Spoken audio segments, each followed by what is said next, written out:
Shalom, perkenalkan nama saya Sehati Putri Girsang. Saya mahasiswa dari Institut Agama Kristen Negeri Tarutung, jurusan Pendidikan Agama Kristen. Nah, tujuan saya membuat video ini adalah untuk memenuhi mata kuliah micro teaching yang diampu oleh dosen kami, Ibu Rusmoli Simbolon, MPD. Baik, sebelum kita memulai pembelajaran kita, terlebih dahulu kita beribadah.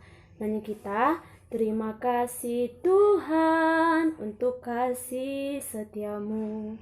Semua adik-adik tahu kan? Ayo kita nyanyikan bersama-sama. Terima kasih Tuhan untuk kasih setiamu yang ku alami dalam hidupku. Terima kasih Yesus untuk kebaikanmu sepanjang hidupku. Terima kasih Yesusku buat anugerah yang kau beri, sebab hari ini Tuhan adakan syukur bagimu. Baik, kita satukan hati kita, mari kita bersatu di dalam doa. Terima kasih Bapa, terima kasih Yesus untuk hari ini Bapa, karena Engkau masih memberkati kami dan memberikan kami nafas kehidupan. Bapa, sebentar kami akan memulai pembelajaran kami. Engkau berkati pembelajaran kami dari awal, pertengahan, hingga akhirnya Bapa. Kami serahkan segala kehidupan kami ke dalam tangan-Mu Tuhan. Terima kasih Bapa, terima kasih Yesus. Amin. Baik, adik-adik, materi kita hari ini adalah hidup berpengharapan, di mana ayat Alkitabnya 2 Korintus 4 ayat 8. Nah, sebelum kita melanjutkan pembelajaran kita, terlebih dahulu adik-adik jangan lupa untuk mengisi absen kita yang dari Google Form yang udah Ibu kirimkan linknya di dalam grup kita. Jangan sampai lupa ya adik-adik, nanti adik-adik semua bisa absen, tidak hadir dalam pembelajaran kita ya. Oke. Nah, minggu lalu kita sudah membahas tentang hidup beriman, di mana hidup beriman itu berarti berpegang teguh pada keyakinan yang dimiliki tentang Yesus Kristus sebagai Tuhan dan Juru Selamat kita. Nah, kita percaya kepada Tuhan sehingga kita menaruh pengharapan kepada Tuhan. Begitu juga dengan hidup berpengharapan, di mana kita diajarkan untuk menaruh pengharapan kepada Tuhan dan jangan mudah berputus asa, karena pengharapan itulah yang memungkinkan kita untuk selalu tabah, berusaha, dan bertekun di dalam doa. Seperti itu ya adik-adik. Adapun tujuan pembelajaran kita yang pertama itu, siswa dapat menjelaskan arti pengharapan. Yang kedua itu, siswa dapat menceritakan contoh perwujudan iman di dalam hidup berpengharapan. Yang ketiga itu, siswa dapat mendiskusikan contoh-contoh perwujudan iman dalam hidup berpengharapan dari Alkitab. Nah, selanjutnya menjelaskan pentingnya memelihara pengharapan. Selanjutnya menjelaskan ciri-ciri orang yang memelihara pengharapan. Yang terakhir, menganalisis kehidupan tokoh dalam Alkitab yang senantiasa memelihara iman dan pengharapan. Seperti itu. Baik, kita lanjut. Makna hidup berpengharapan. Nah, di sini Ibu sudah menyediakan 2 foto di mana ataupun gambar, di mana gambar pertama adalah Ibu Monica dan gambar kedua adalah Simeon. Nah, di sini Ibu akan bercerita sedikit bagaimana 2 tokoh ini menjalani hidupnya dalam berpengharapan. Nah, yang pertama itu adalah Ibu Monica. Nah, di kota Tagaste, Afrika Utara, tinggallah sebuah keluarga dengan 3 orang anak.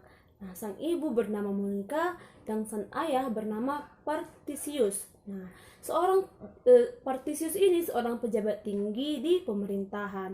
Nah, sang ibu merupakan orang Kristen yang taat. sedangkan sang ayah sangat benci kekristenan.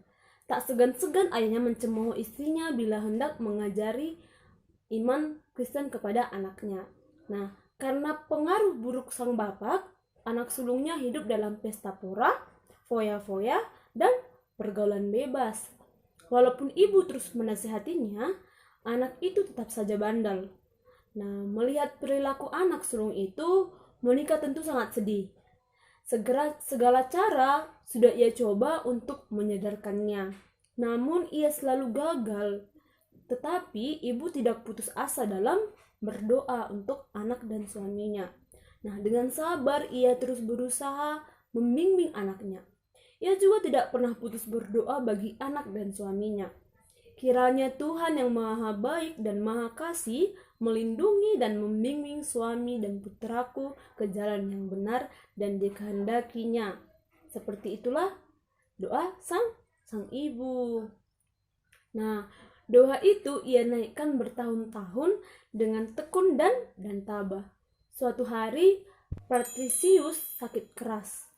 Sesaat sebelum meninggal dunia, ia bertobat dan meminta agar dibaptis, tetapi sayangnya hal tersebut tidak membuat anak tertuanya berubah. Ia tetap hidup dalam dunia kelam, tidak mau bertobat dan terus menyakiti hati ibunya. Hingga suatu saat, sang anak memutuskan untuk meninggalkan ibunya dan pergi ke Italia. Nah, hati Monica benar-benar hancur. Ia begitu sedih harus berpisah dengan anaknya. Nah, apalagi di usianya yang ke-29 tahun, anaknya itu belum berubah. Namun Monica tidak kehilangan pengharapan. Ia terus mendoakan anaknya.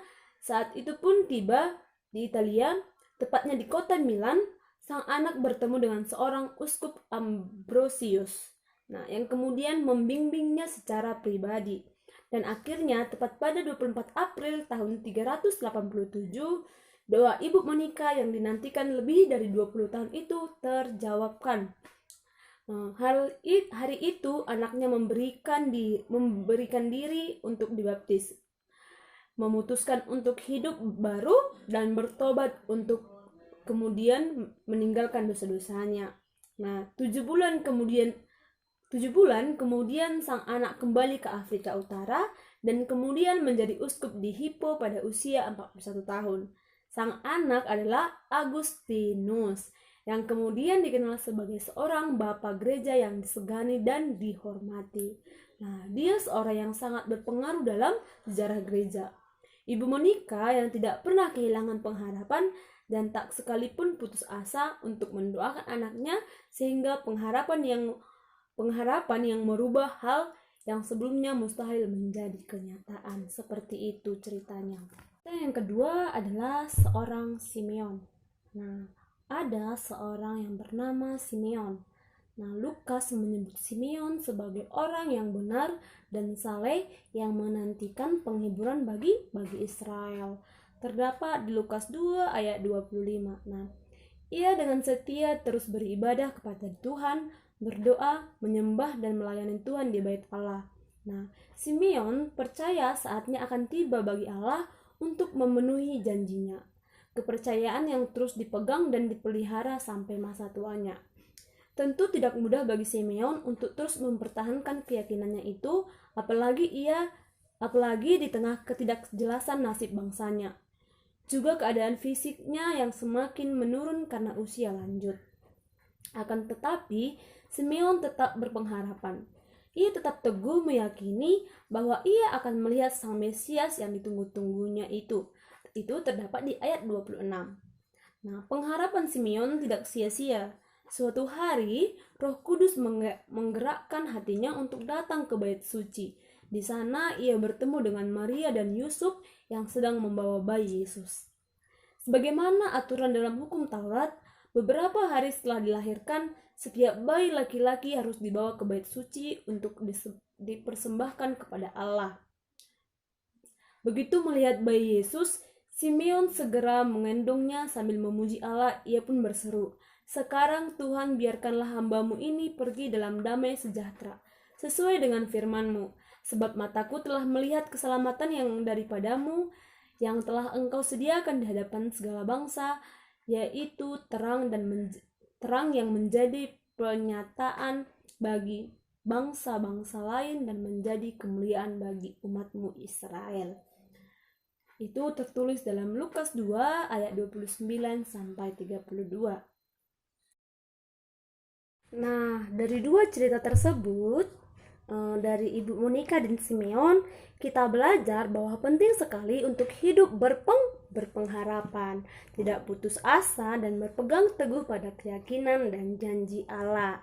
Pengharapan akan membuat kita mampu bertahan dalam situasi yang sangat sulit sekalipun. Nah, seseorang yang memiliki pengharapan akan selalu tabah dan sabar, sebab pengharapan akan memberi kita alasan untuk terus bergerak maju dan bukan diam terpaku sambil meratapi keadaan.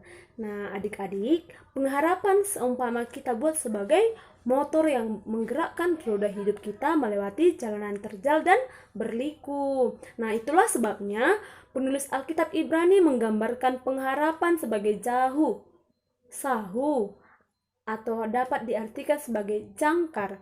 Nah, yang kuat dan aman bagi jiwa. Nah, adik-adik, kita coba buka Alkitab kita, Ibrani 6 ayat 19. Semua memiliki Alkitab kan adik-adik? Ya, kita buka lagi ya. Ibrani 6 ayat 19. Nah, coba kita baca bersama-sama. Pengharapan itu adalah sahu yang kuat dan aman bagi jiwa kita yang telah dilabuhkan sampai ke belakang tabir. Nah, berarti sahu itu atau jangkar yang kuat akan bisa menahan jiwa kita agar tidak cepat untuk berputus asa. Nah, kisah Simeon adalah contoh betapa pengharapan yang dipegang teguh tidak akan sia-sia. Nah, begitu juga dengan kisah Ibu Monica, di mana Ibu Monica atau ibu dari Agustinus. Pengharapan mereka menjadi kenyataan. Bayangkan kalau mereka berputus asa, menyerah dan tidak mau bertekun lagi.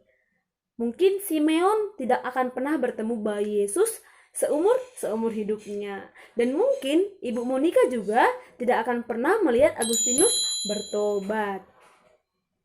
Bahkan menjadi salah satu tokoh penting dalam sejarah gereja. Seperti itu ya adik-adik. Jadi adik-adik semua jangan mudah berputus asa, jangan mudah menyerah, dan jangan tidak ingin bertekun. Karena ketika kita tidak berputus asa dan tidak menyerah, pengharapan kita akan tercapai dan atau akan menjadi kenyataan. Seperti itu adik-adik. Adik, bila sekarang ini hidupmu di tengah mengalami bermacam masalah ataupun kesulitan, entah itu di rumah ataupun di sekolah, jangan mudah untuk putus asa. Tetaplah berpegang teguh pada pengharapan bahwa semua masalah yang engkau miliki atau kesulitan yang adik-adik miliki pada saatnya akan berlalu. Dan kehidupan yang lebih baik di masa depan akan kamu alami. Nah, dengan demikian kamu akan terus didorong untuk tetap berusaha dan berdoa. Nah, seperti yang dialami Paulus dalam 2 Korintus 4 ayat 8. Coba adik-adik buka dulu kitabnya. 2 Korintus 4 ayat 8. Coba kita bacakan bersama-sama. Dalam segala hal kami ditindas namun tidak terjepit, kami habis akal namun tidak putus asa. Nah, ya, itulah yang harus selalu kita lakukan. Tidak putus asa ataupun tidak terjepit seperti itu. Nah, dalam segala keadaan sulit yang kita hadapi, jangan berputus asa. Berpeganglah teguh kepada pengharapan bahwa akan ada saatnya segala kesulitan itu akan berlalu. Nah, kuncinya tetap bertekun dan berdoa.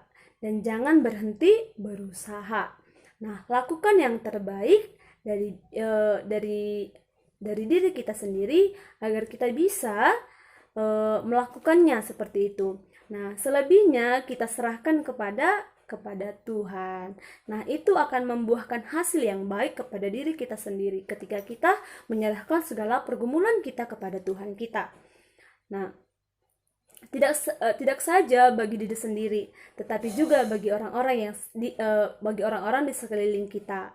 Nah, Tuhan tahu yang terbaik untuk kita, dan Dia juga tahu dan Dia tidak akan mengecewakan kita. Nah, adik-adik harus tetap tekun berdoa agar masalah yang adik-adik miliki dapat diselesaikan oleh Tuhan, dan segala perkara-perkara yang adik-adik miliki nantinya serahkan kepada Tuhan. Biar Tuhan yang berkehendak di dalam kehidupan kita. Nah, sehingga adik-adik dapat melakukan yang namanya tidak berputus asa atau hidup dalam pengharapan, seperti itu ya.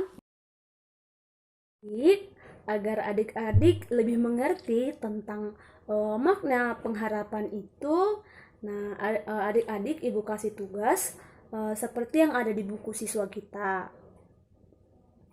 Istilah di bagian D, mengamati lebih jeli. Nah, istilah tabel yang ada di buku itu dengan mengisi 2 kolom yang sudah tersedia. Nah, kolom yang pertama itu diisi dengan 5 ciri hidup orang yang memiliki harapan, dan di kolom satunya lagi diisi dengan 5 ciri hidup orang yang tidak memiliki harapan. Nah, adik-adik nanti itu dikumpul melalui grup WA kita ya. Nah, ini untuk tugas minggu depan dikumpulkan. Ibu sudah membuat 3 tugas kita tentang pengharapan. Ini dikumpul untuk minggu depannya adik-adik. Nah, yang pertama tugasnya, menurutmu mengapa Simeon tetap hidup berpengharapan? Yang kedua, berikanlah contoh hidup yang berpengharapan dan hidup yang tidak berpengharapan. Berikan alasan kuat mengapa selaku anak-anak Tuhan kita harus hidup berpengharapan. Nah, yang ketiga, carilah ayat-ayat di Mazmur 119 yang menunjukkan bahwa Tuhan adalah sumber pengharapan manusia, dan tuliskanlah kembali ayat-ayat itu dengan kata-katamu sendiri dan lantunkan sebagai nyanyian atau menyerahkan diri kepada Tuhan. Nah, kamu bebas memilih melodi dari lagu lain untuk ayat-ayat tersebut. Seperti itu ya adik-adik. Maka dapat kita simpulkan, pengharapan adalah keyakinan bahwa pada saatnya hal-hal yang baik akan terjadi, cepat atau lambat. Nah, pengharapan itulah yang memungkinkan kita untuk selalu tabah, berusaha, dan bertekun dalam doa. Nah, hidup tanpa pengharapan sangatlah rapuh. Kita akan mudah berputus asa dan meratapi diri kita sendiri. Nah, akibatnya kita tidak akan pernah keluar dari keadaan sulit yang kita alami sendiri. Nah, ketekunan dalam berpengharapan akan selalu membuahkan hasil yang baik, tidak saja bagi diri sendiri, tetapi juga bagi orang-orang lain di sekeliling kita. Nah, sumber pengharapan kita adalah siapa? Iya, betul. Pengharapan kita adalah Tuhan. Tuhan tahu yang terbaik buat diri kita, dan Dia juga tidak akan mengecewakan kita, hambanya, seperti itu. Nah, untuk menutup pembelajaran kita, apakah ada adik-adik yang ingin bertanya soal materi kita hari ini? Nah, jika ada, adik-adik bisa menanyakan sesuatu yang masih belum dimengerti ke dalam grup WA kita nanti ya, biar ibu nanti menjelaskan dari grup WA kita. Oke adik-adik? Sampai di sini pembelajaran kita. Untuk menutup pembelajaran kita akhiri dengan berdoa. Nah, satukan hatinya, kita bersatu di dalam doa. Terima kasih Bapa, terima kasih Tuhan Yesus yang baik karena Engkau masih menyertai kami sampai hari ini Bapa. Bapa, sebentar kami akan mengakhiri pembelajaran kami. Terima kasih karena Engkau masih melindungi kami untuk menjalankan pembelajaran kami dari awal hingga akhirnya Tuhan. Tuhan, kami serahkan kegiatan kami selanjutnya ke dalam tangan-Mu. Terima kasih Bapa, terima kasih Yesus. Amin. Oke, baik adik-adik, sampai ketemu di pertemuan selanjutnya. Tetap jaga kesehatan, jaga imun tubuh agar tetap sehat dan terjauh dari penyakit-penyakit. Oke, shalom, dadah.